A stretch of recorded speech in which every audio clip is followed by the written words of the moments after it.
Face diagnosis, theoretical foundation. The human face is where meridians gather. By observing the face, one can acquire physiological information about various parts of the body. In addition, the facial skin, which is thin and located at the highest part of the human body, is more likely to manifest color changes, which are easier to detect in diagnostic inspection.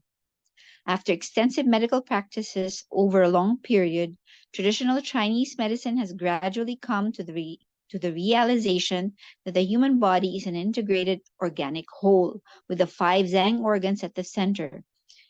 The meridians serving as pathways, qi and blood serving as the media that connect the internal organs with the external skin, sensory organs, and four limbs of the body. All parts of the human body are interdependent and influence one another. Therefore, changes in the internal tissues and organs will be manifest in the external appearance of the body. Changes in the external appearance of the body will also affect the internal tissues and organs. Local pathological change can have an impact on the whole body. Conversely, systematic pathological changes can also reveal changes locally through such organs as eyes, nose, lips, and ears. Therefore, by observing the changes in shape and color of these body parts on the face, the functional state of the internal organs can be roughly understood. This is the theoretical foundation on which face reading is based. In fact, a relatively exhaustive theoretical system was formed as early as the inner canon of the Yellow Emperor.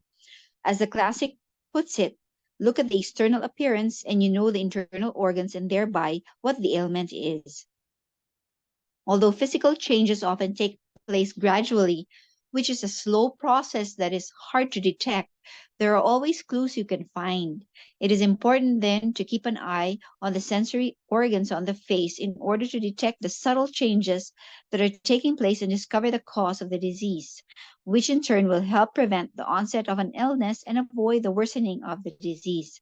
In addition, the human face presents a collection of physiological information about various parts of the body, making it a microcosm of the whole human body. Different parts of the face pertain to different Zhang and Fu organs, which is the basis of face reading diagnosis.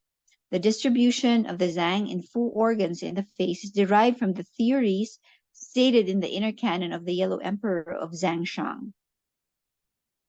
Example, the internal organs and the manifestations of their physiological and pathological states. Qi and blood and the distribution of meridians. Here we have the principal meridians of the human body. We have the lung, the spleen, the pericardium, the liver, the heart, the stomach, the bladder, the large intestine, the stomach. In Yang Min. Doc, sorry. Ano ba yan?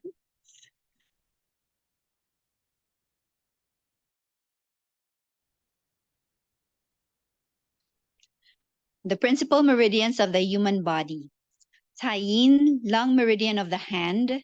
Taiyin, spleen meridian of the foot. Juyin, pericardium meridian of the hand. Juyin, liver meridian of the foot. Shaoyin, heart meridian of the hand.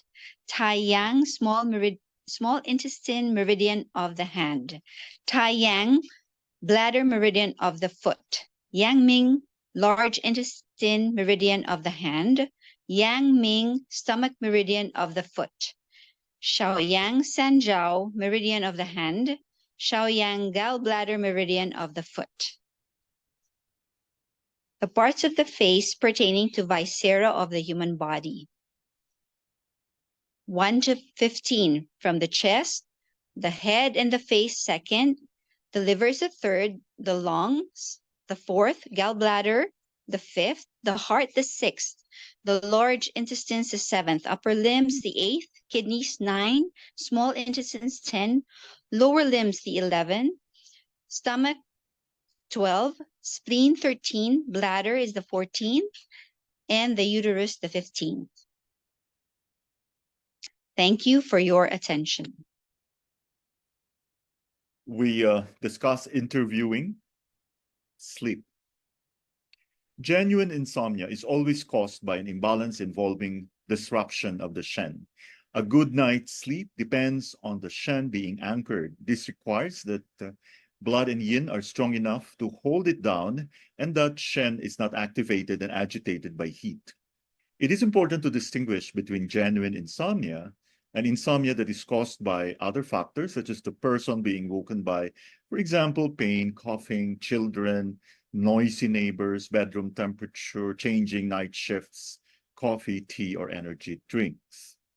Many of the questions that relate to the frequency and character of the insomnia are guidelines, not hard and fast rules.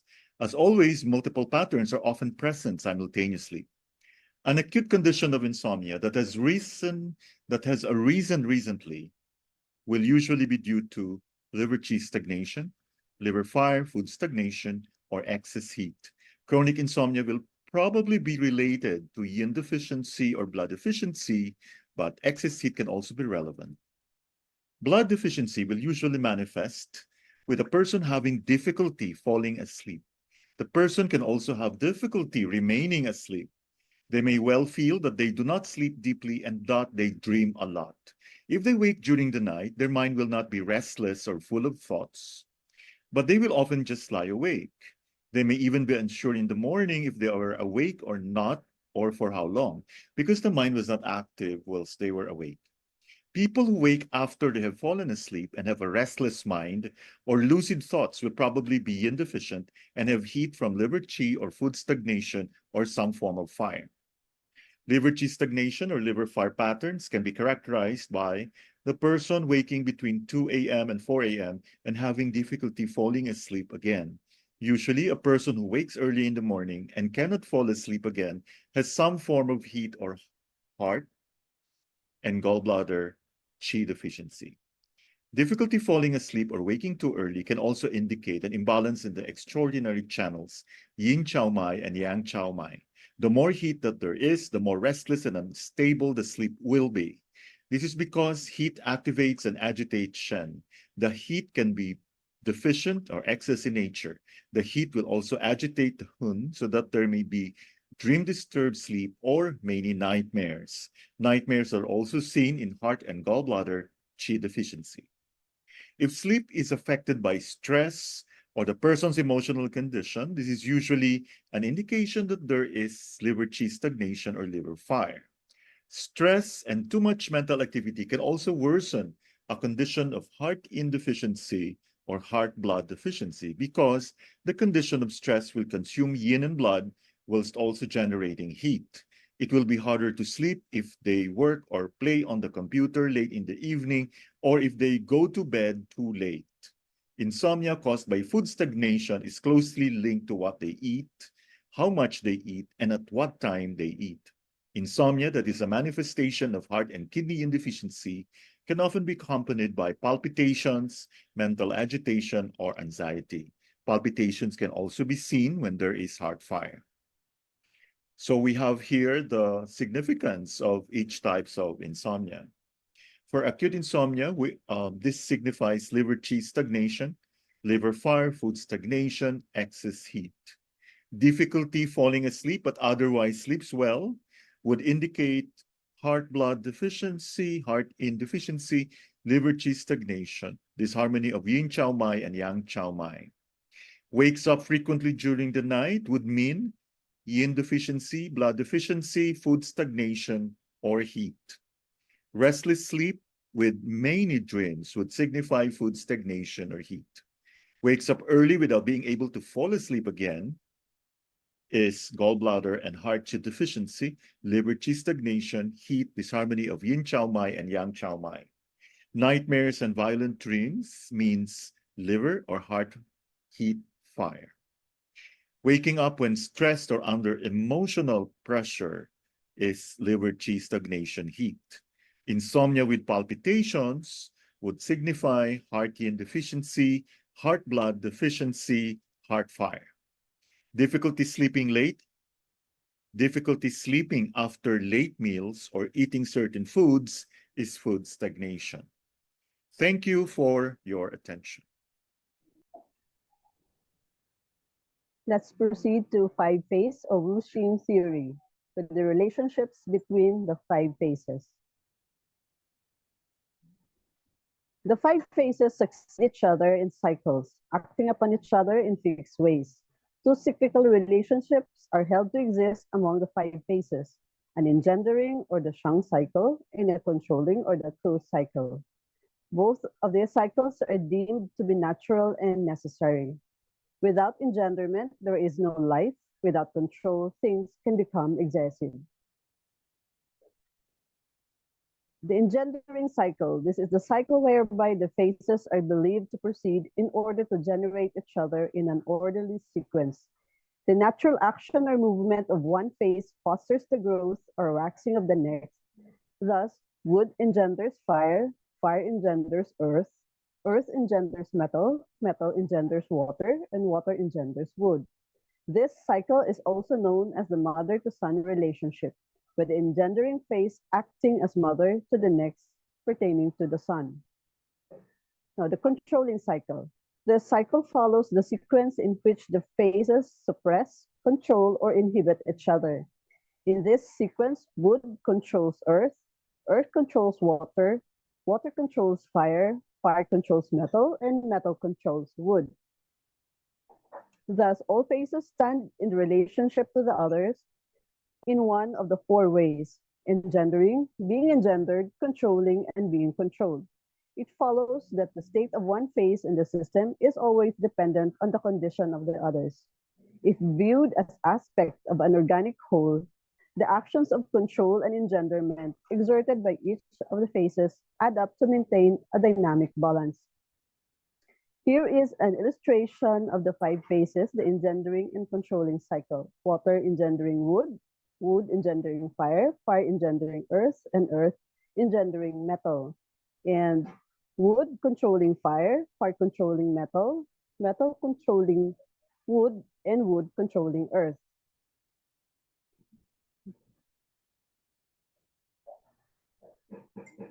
The five-phase theory in traditional Chinese medicine. Five phases correspondences exist in TCM as well. The viscera or the Zhang organs and the bowels, the Fu, along with the acupuncture channels, are classified in this system. Five-phase theory is also used to interpret the physiology and pathology of the human body in relation to the natural environment. It is likewise applied to etiology, diagnosis, treatment, and prognosis. The main five-phase correspondences used in TCM are those of the Zhang organs. Wood is attributed to the liver, which regulates the free flow of qi. Fire is attributed to the heart, which promotes the warming of the whole body. Earth is attributed to the spleen, which is in charge of the transportation and transformation of food. Metal is attributed to the lung, which promotes the descending of qi, and water is attributed to the kidney, which is responsible for the storage of essence and regulating body fluids. The basic engendering and controlling relationships of the five phases are interpreted as follows in physiology. First, we tackle engendering cycle. Wood engenders fire. This means the liver stores blood and supplements the blood to be regulated by the heart. Fire engenders earth. The heart provides warmth, which is indispensable for the spleen to function. Earth engenders metal. The spleen transforms and transports the essential nutrients and sends them up to replenish the lung and supports its activity. Metal engenders water. The lung, with its clearing and descending functions, sends down in fluids to the kidneys. Water engenders wood, where kidney essence nourishes liver blood. Now let's go to the controlling cycle. Wood controls earth. The liver dredging effect prevents spleen qi from becoming stagnant. Fire controls metal.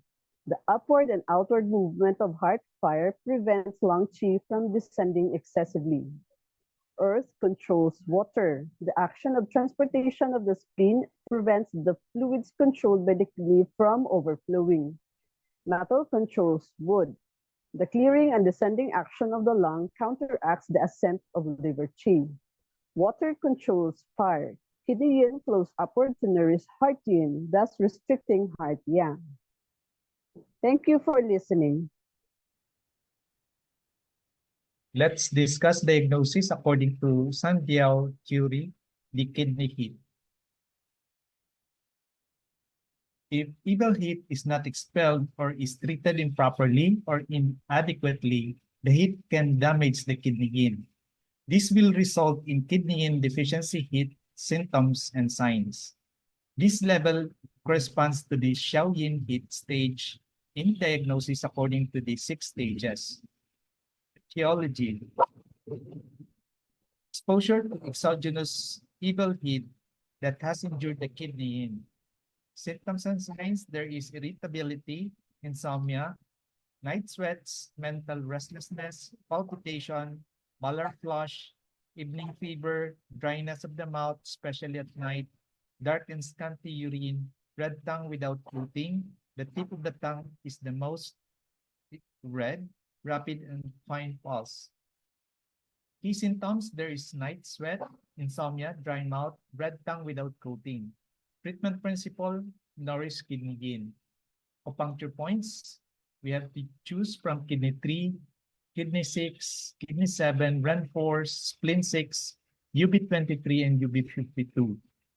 Needle technique is tonifying. Kidney 3, kidney 6, kidney 7, REN 4, spleen 6, UB23, and UB52, nourish kidney yin. Relevant advice, the patient must get sufficient sleep, go to bed early, and try not to overexert themselves. Coffee and other stimulants or caffeine-rich substances should be avoided because they overactivate the heart and thereby consume yin. Alcohol, hot spices, and grilled and fried food will all create heat, which will further injure the yin and should be avoided. Kidney heat can be caused by the following patterns of imbalance: upper jaw heat, middle jaw heat. Kidney heat can result to liver heat generating wind. For the summary, kidney yin deficiency with empty heat. For the etiology, there is long chronic illness, overwork over long period, excessive sexual activity, depletion of body fluid, blood loss. Underlying accompanying pathology, there is kidney essence deficiency, kidney yin deficiency. For the signs and symptoms, there is dizziness, tinnitus, vertigo, poor memory, hardness of hearing, night sweating, dry mouth, throat at night, 5-palm heat, feeling of heat in the evening, malar flush, menopausal hot flushes, thirst with desire to drink in small sips, lower back ache in bones, nocturnal emission, constipation, scanty dark urine, infertility, premature ejaculation, tiredness, lassitude, depression, anxiety, insomnia, excessive menstrual bleeding. Pulse is floating, empty, rapid. The tongue is red, filled, may be cracks. For the treatment principle, enrich kidney yin and clear empty heat. For the acupuncture treatment, we use REN 4 to supplement kidney yin and essence. Kidney 6 supplement kidney yin. Kidney 9 regulates qi and alleviates pain. REN 7 benefits lower burner genitals.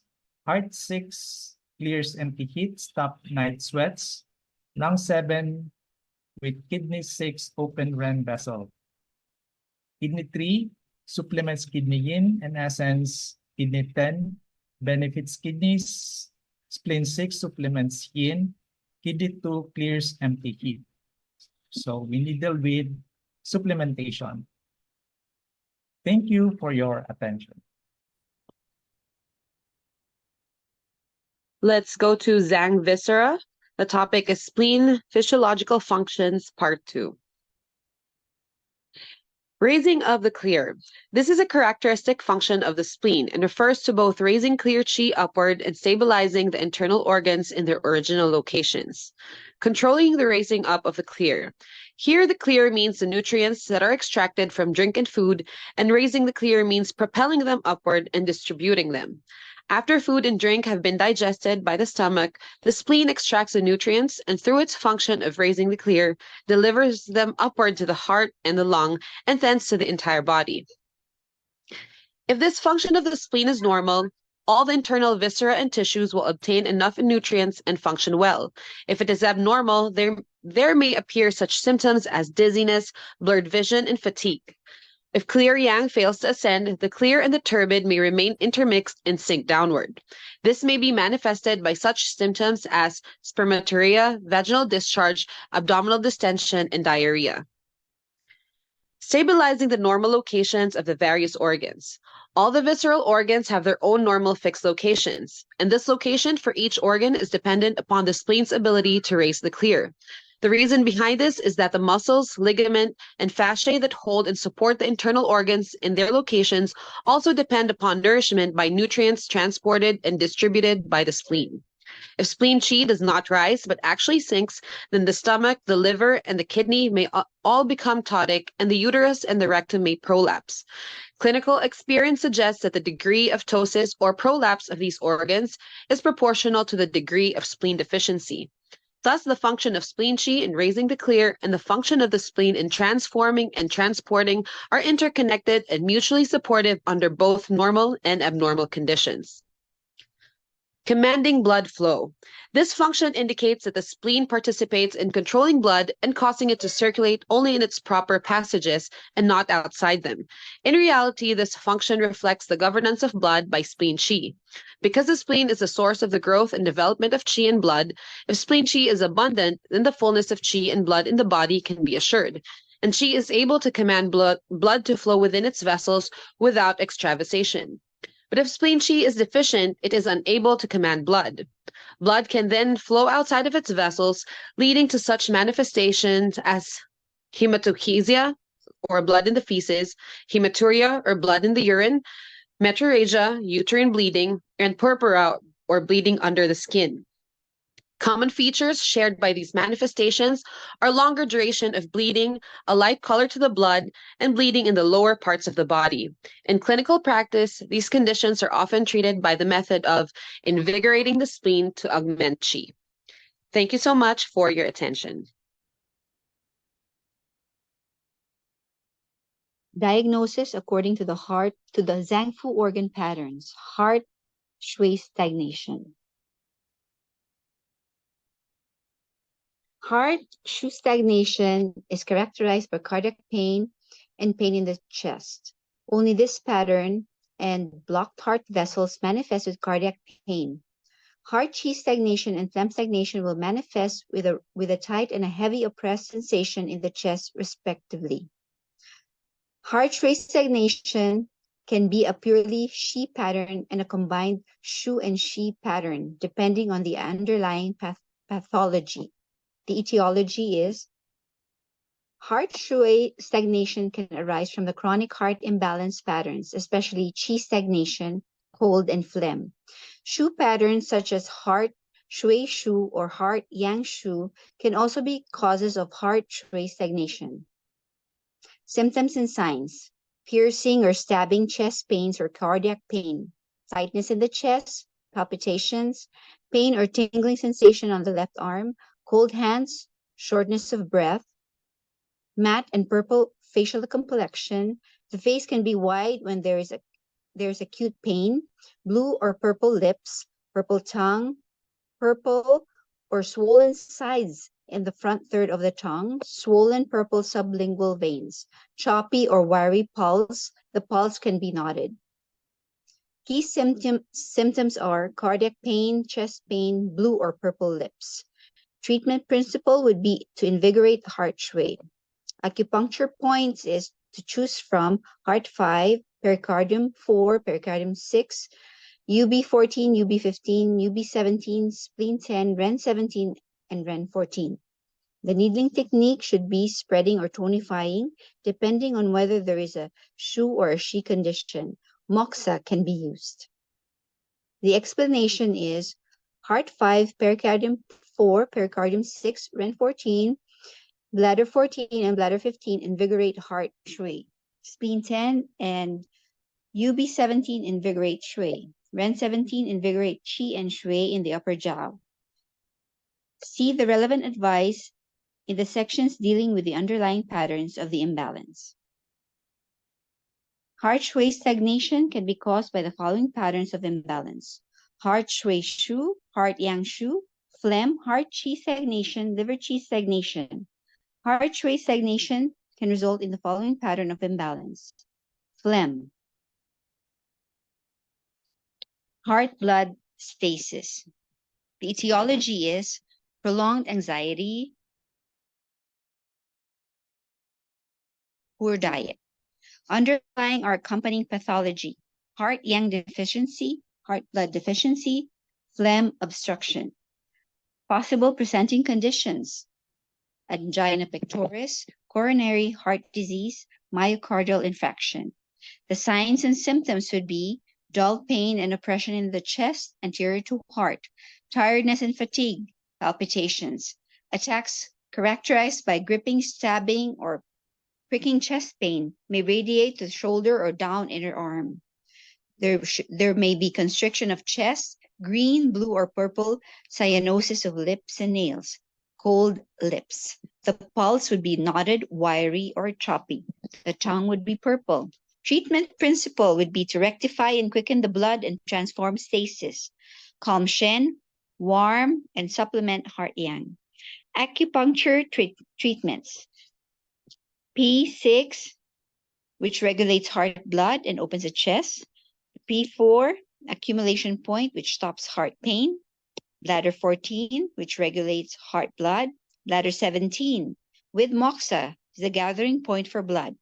Bladder 15, which clears the heart, supplements heart qi.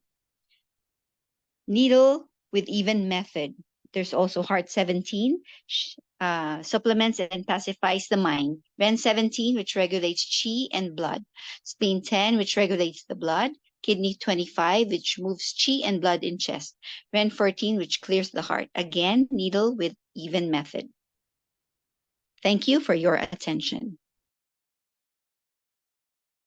We discuss main patterns for qi transformation. The influence of spleen and stomach on qi transformation. The movement of spleen qi and stomach qi is crucial for many processes in physiological metabolism. The spleen and the stomach are at the center in several ways. They are at the center physiologically since they are the generative source of qi and blood, and they supply nourishment to all the visceral organs.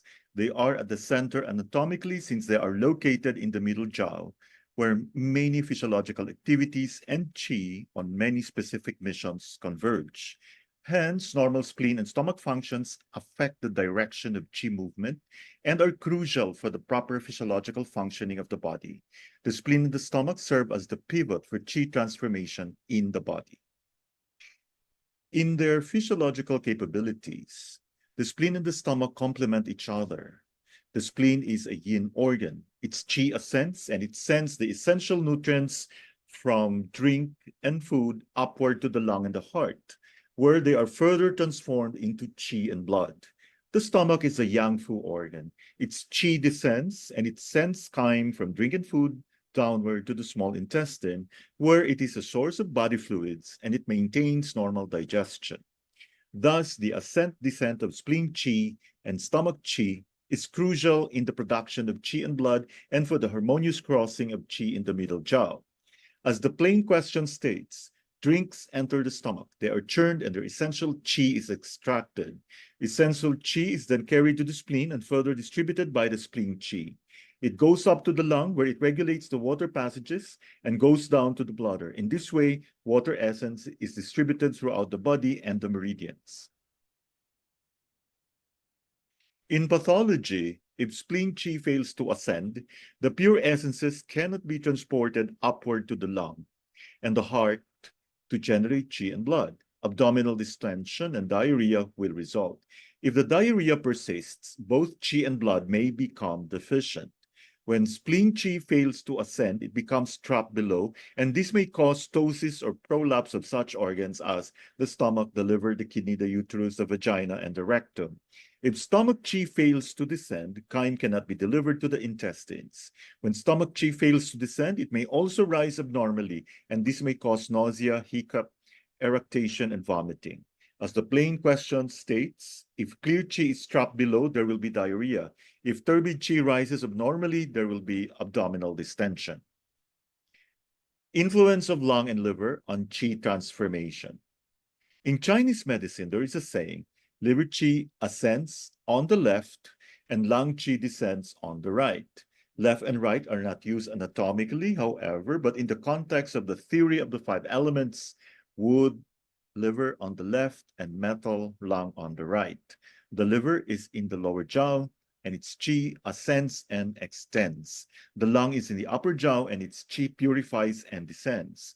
The liver and the lung acting together ensure the smooth and balanced flow of qi between the upper and lower jaw and among the zangfu viscera. As the Qing Dynasty medical expert Yi Tang-Chi said, the human body corresponds with the natural world. The liver is on the left and its qi rises. The lung is on the right and its qi descends. When their ascent and descent are appropriate, qi moves evenly and smoothly. The liver sends its qi upward to the head and the upper orifices. The lung sends its qi downward to the internal organs and sinews. When the two cooperate, both qi and blood flow smoothly and both organs, lung and liver, are harmonious. In pathology, failure of liver qi to ascend and spread is the main cause of its stagnation. Stagnation of liver qi can be expressed in many areas of the body, such as the chest, the epigastrium, the abdomen, the head, the throat, and others. For example, when liver qi attacks the stomach, there may be such symptoms as gastric pain, nausea, and vomiting. When liver qi attacks the spleen, there may be abdominal distension and diarrhea. Abnormal rise of liver qi can interfere with the lungs' depuration function, giving rise to coughing and labored breathing. The depuration action of the lung can induce qi and fluids to move down to the kidney and bladder. If lung qi does not descend but becomes trapped in the chest, there may be coughing and labored breathing. If the lung qi cannot convey fluids downward, there may be retention of urine and edema in the face. Thank you so much for your attention. Sige daw. Now let's talk about emotions and overview. Let's start this with a quotation from Pascal. Le corps a ses raisons que la raison ne connaît pas, or the heart has its reasons that reason does not know. The Chinese term that we translate as emotion is qing. This is composed of the radical for heart on the left and other component on the right that is partly phonetic and partly conveying the idea of green or growing plants. The word emotion itself is not a good term to indicate Chinese view of the emotional causes of disease. The word emotion derives from Latin and it refers to imuere, that is to move out. It is used to indicate any feeling of the mind moving outwards or being moved, as distinct from the cognitive or the volitional states of consciousness. In this sense, the term emotion may refer to any feeling such as fear, joy, hope, surprise, desire, aversion, pleasure, and pain, and is therefore not entirely suitable as a term denoting the emotions as they are understood in Chinese medicine.